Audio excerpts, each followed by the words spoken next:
Hi guys, I'm Tally BP and we have found Mr. Jeff Teravainen.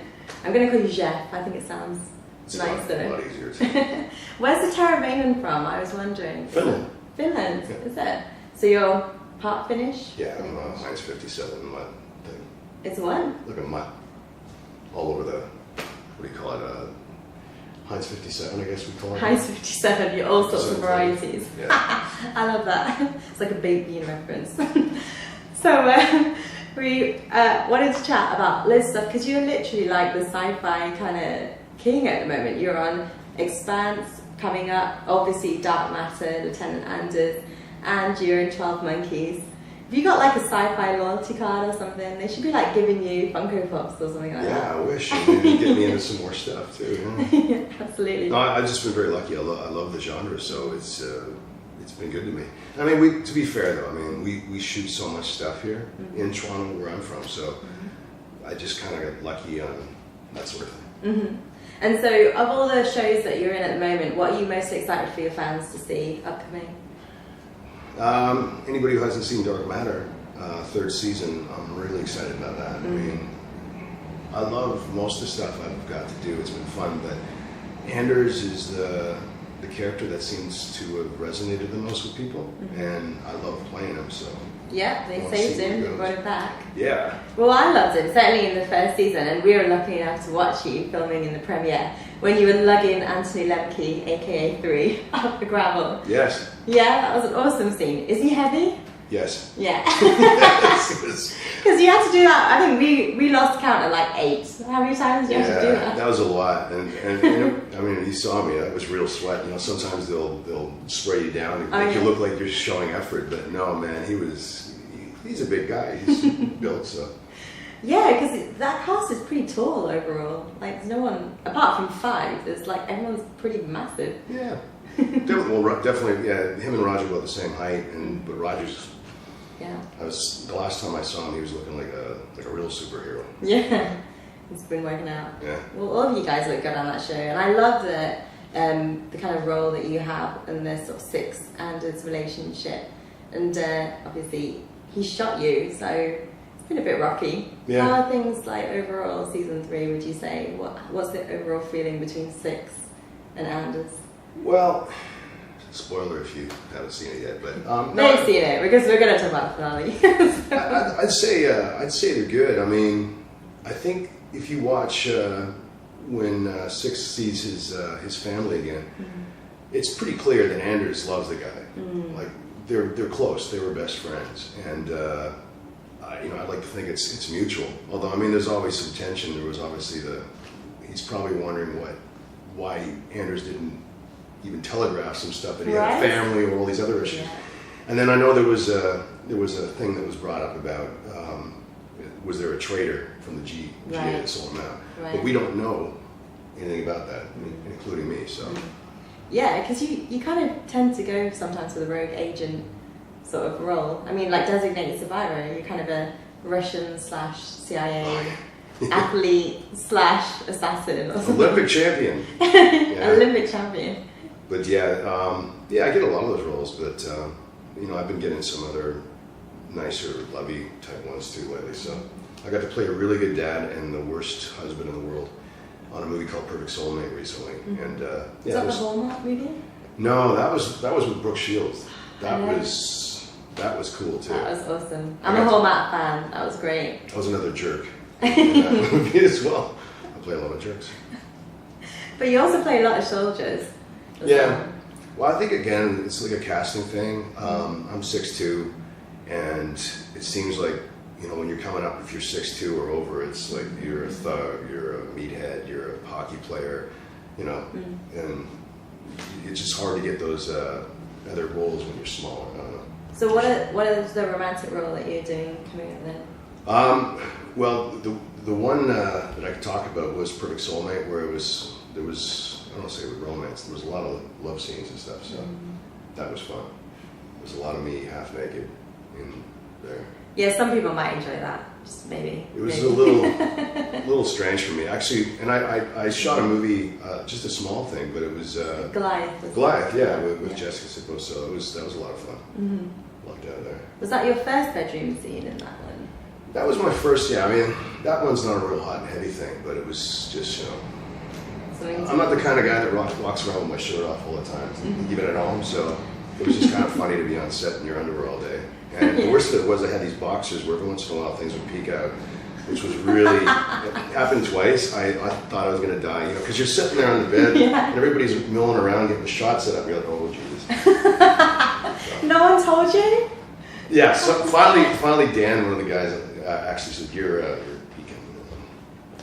So, but I just wonder how many people were watching, shooting, I don't know. Yeah, maybe not, don't go there, just block that part out. So, obviously with Dark Matter is season 3, the finale. Did you watch it? What did you think about it? Yeah, I mean, it was epic, and I want to know where it goes. Yeah, because we were talking about this, and certainly if it goes on Netflix, you might get a bit of a darker sort of season 4, more bedroom scenes, all that kind of thing. Is that that's the way you want it to go? Yeah, I mean, my tastes kind of go that way anyways. I don't know how far they would push though, because I mean, their audience loves them for what they are. So I can see maybe Joe maybe shaking it a bit up because he has the freedom to do it on a Netflix or something like that. But I think there's still, like he was saying the other day about how the show is sort of based around family and that core value, so, and fun. Yeah. So I don't know how far they'll go with it, but. Well, certainly the crew is definitely like a family, and I reckon because there's a space now in the crew, you could take it. Anders could be part of the Raza crew. Oh man, that would be awesome. Yeah. I mean, I just hope that Anders comes back and, you know, in a bigger capacity gets to play more. But to be part of the Raza crew, that would be unbelievable. That would be wicked. Yeah. And would you miss the GA uniform? No, I was actually really excited to play that outdoor scene with Six because I got to play kind of civilian clothes. I'd love to have something where I'm in a t-shirt or something, just not so bulky all the time. You know? Yeah, gets heavy after all. But I've noticed though, I've noticed on shows because I complain, but it's just like I'm always wearing the same clothes, and you know, you see when you see regular characters kind of thing, they're always wearing the same outfit, so it is what it is. So how does your character, Lieutenant Anders, compare to your new role in the Expanse? Well, that's a long story. We have time. Yeah, I don't know if I can get into the Expanse one. That's the problem. At least not yet. Okay. Any similarities at all? No, not at all. Oh, okay. Zero. Something completely different. Brilliant. And you're on the 12 Monkeys as well, which is another very different show. Yeah, I mean, that's another role I absolutely love playing. And I lucked out there because when I got to set, I didn't know Jay Carnes, who I work with. He plays the other agent, and I just knew he was a big American actor coming up, so I gave him some space, and we hit it off so well. We talked for probably 3-4 hours straight before we even started shooting. Oh wow! And he's a huge history nut, which is my favorite thing. Right. Like, he's professor level, so we hit it off, and before I knew it, he was inviting me to all the lunches and stuff with the series showrunner Teravainen. And I guess because of that, we all hit it off. The character got written into more episodes, which was great. I'd like to maybe think it's some of me as well with my acting, but who knows? But at least, but it all all about the lunching and the drinking. Yeah. I'm sure it's definitely a part of the acting as well. So yeah, it was a great role to play. I would love to play him again. I keep hoping. I was going to throw something out to Terry. They should do for the next season. They should have a little side thing with Agent Stack and Gail. Almost like a comedy thing. Put it out as a web thing. That would be cool. Well, they actually have a bit of a following. Like, again, I was surprised. It was really cool to go on Twitter now and see all these people from everywhere, you know, talking about these characters and that. So they're shipping you. Okay, so you mentioned the history thing, and there's certainly some random facts. I want to check whether they're true or not about you. So I'm going to ask you a few little quick fire questions. All right, you ready? So you just told us the thing about your history, but I heard you're an amateur paleontologist into the fossils. Yeah, I mean, amateur. Yeah. But I ever since I was a kid, I've been obsessed with Ice Age animals, dinosaurs, early man, like that. Plus, regular human history. So yeah, I mean, on the weekends when I have time to do it these days, we'll head out on the side of a cliff and dig for fossils. I'm doing the Comic-Con on September 23rd in North Carolina. And that's Crystal Con. Yeah, Crystal Con. And the cool thing is that it's known as one of the best places in the world to find megalodon teeth. Now, oh my god! I have 2 already, but I mean these are 80-foot great white sharks, and you know they lived about 30 million years ago. The teeth could be like that big. Wow. So, but apparently these things just pop out of the sand of this beach. So I'm gonna, whatever I'm doing Saturday night, it doesn't matter. I'm getting up first thing in the morning, and I'm gonna find a guide, and we're gonna go hit the riverbanks. Go find teeth. And I'm gonna freak out. I'd love to see that. Yes. Oh yeah. Okay, but that's the random thing, because not only do you do things like that, but I believe that you really into motorbikes, and you also run a car racing school scholarship. Yeah. Right? Yeah, a long time ago. Oh my god. I don't want to tell you how long ago, but So how does one even get? I don't think that's even a thing in England, a racing car scholarship. oh no, they have some like the best Really? schools in the world there. Yeah. Basically, I always loved racing, but it's a rich man's sport, and I love my parents, but they're not rich. So I did a little karting, but I used to be a recording artist and a singer a long time ago, and I did a song about Gilles Villeneuve, who's a very famous race driver. Okay. And through that, I got hooked up with the Villeneuve family that got and the Jim Russell Racing School that got me into the course, and I just kept winning, and I ended up getting the scholarship. So it was amazing. It was one of the best times of my life. But the limited racing I did was great. But then I also realized that if I crash this car, then I'm bankrupt. It's like I said, it's a very little problem. Yeah. Yeah. So even with the scholarship, the damage waivers and that were so big that I figured maybe one of these days, if the music pans out, I'll do it. But so yeah, I mean, speaking of that, you started in a band basically. Is that right? Is that how you kind of started out in showbiz? yeah, I mean, music was my life. That's all I did. But I always was interested in acting. I just never thought it was a viable thing that you could do.